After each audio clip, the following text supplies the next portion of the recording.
this is a spicy one. I get this question all the time. How much do digital marketers make? If you're mainly motivated by compensation, wear comfy shoes because you're about to climb a lot of ladders, trust me. Elevate your digital presence and your growth will be boundless. Welcome to the URLY Bird Gets Digital, a podcast that wakes up early to catch all the juicy worms of digital marketing. I'm your host, Sharisa, a digital marketing expert, here to empower you with the latest trends, news, educational bites, and more. This episode is for all my digital curious people looking to take a deeper dive into all the digital marketing questions that have you hidden in your search bar. I will be answering the most frequently asked questions, like what is digital marketing? What do digital marketers actually do? And how much does a digital marketer make? Stick around for the answers to all of those questions and more. Let's start with the basics. What is digital marketing? Digital marketing is the art of promoting products or services online using tools like websites, social media, email, and ads.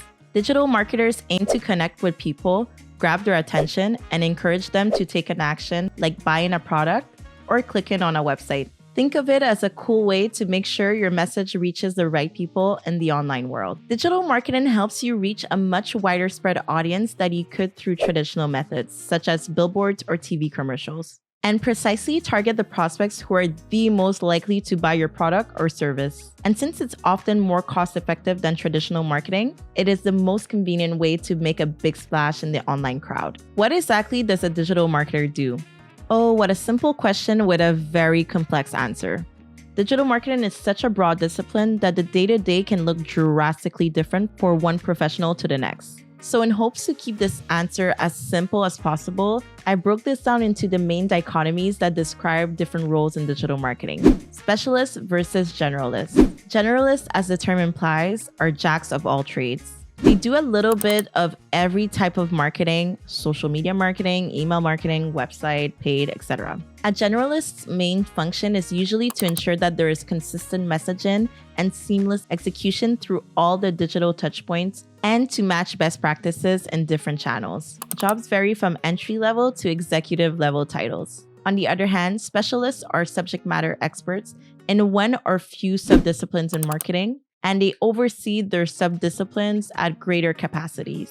This will include every step of devising and executing a marketing strategy, from identifying new opportunities to building a marketing plan, devising tactics, execution, reporting on results, and then gaining learnings to optimize programs, and then repeat and repeat and repeat. Which one is better? Simple answer. Both are good for different reasons. While a specialist has in-depth knowledge and experience in one specific area, a generalist offers knowledge in various areas and does so at an affordable cost. So the best career dev plan will usually consist of starting out as a generalist and working your way up into a specialization role that you're passionate about. But of course, there is no size fits all. As long as you're continuously staying up to date on important advancements and trends, you're pretty much golden. Another dichotomy in digital marketing is working agency side versus client side. Agency side involves working across various brands or businesses, also called clients, assigned to work on multiple client accounts across various industries and often all at once. Whereas on the client side,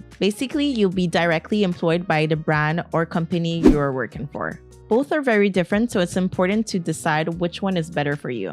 Drop a comment below if you want to hear more about the differences between agency versus client side work. I'll make sure I share all the industry insights. How do you become a digital marketer? At the risk of a lot of you getting angry with this answer, I'm still gonna go ahead and say it. You need to invest time into learning, and that learning doesn't stop once you get your first job. A well-rounded digital marketer would need to learn at the very minimum the fundamentals of business, marketing principles, and the basics of digital marketing to get an entry-level position and or execute a successful digital marketing project.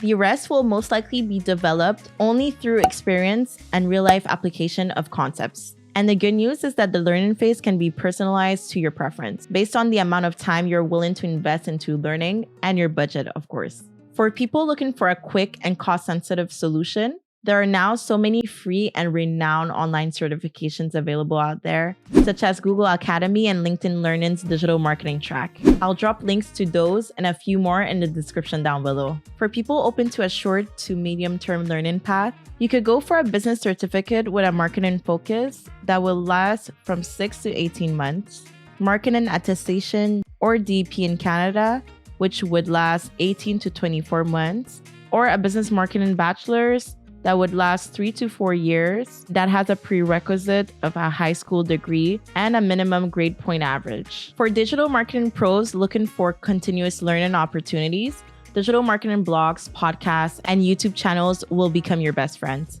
I'll be dropping all of the resources that I swear by in the description. How much do digital marketers make? Oh, this is a spicy one. I get this question all the time. The answer, once again, is not so simple. It will depend on a lot of factors such as level of experience, title, skill set, job location, company, agency side versus client side, and the list goes on and on. For the purpose of this rundown though, I'll stick to industry averages based on reputable compensation insights platforms. This will show how much pay varies from one professional to the next. Starting with entry-level experience and title, a $46,000 to $54,000 range on average, of course. Then moving on to mid to high experience or managerial/director titles, you'll be in the range of $73,000 to $110,000 on average in US dollars.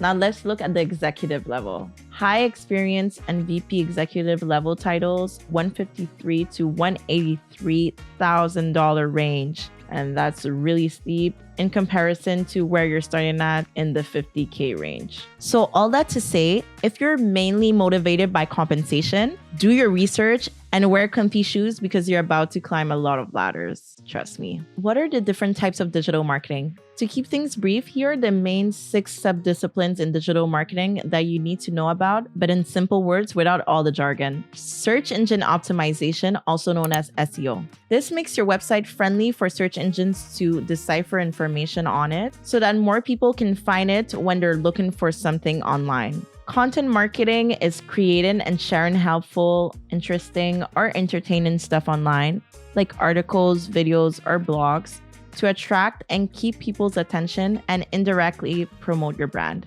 Then we have email marketing, which is sending useful and interesting emails to people who you know want to hear from you, to keep them updated, share offers, or just to stay connected. Social media marketing is the use of platforms like Facebook, Instagram, or Twitter to connect with people, share cool stuff about your business, and build a community of brand enthusiasts. E-commerce marketing is basically just promoting and selling products online versus in person. It involves everything from making your online store look good to getting the right people to visit it. And finally, paid media is basically when you pay to get your message in front of people, whether it's through online ads, sponsored social media posts, or other forms of paid promotion. Of course, there are many more branches in the digital marketing realm, but these are the main ones that you need to know to get by. What are the most important digital marketing trends in 2024? The answer? You'll have to tune into next week's episode to find out. In the meantime though, if you're enjoying the content, make sure you show love and subscribe. And now that you've figured out the basics of digital marketing,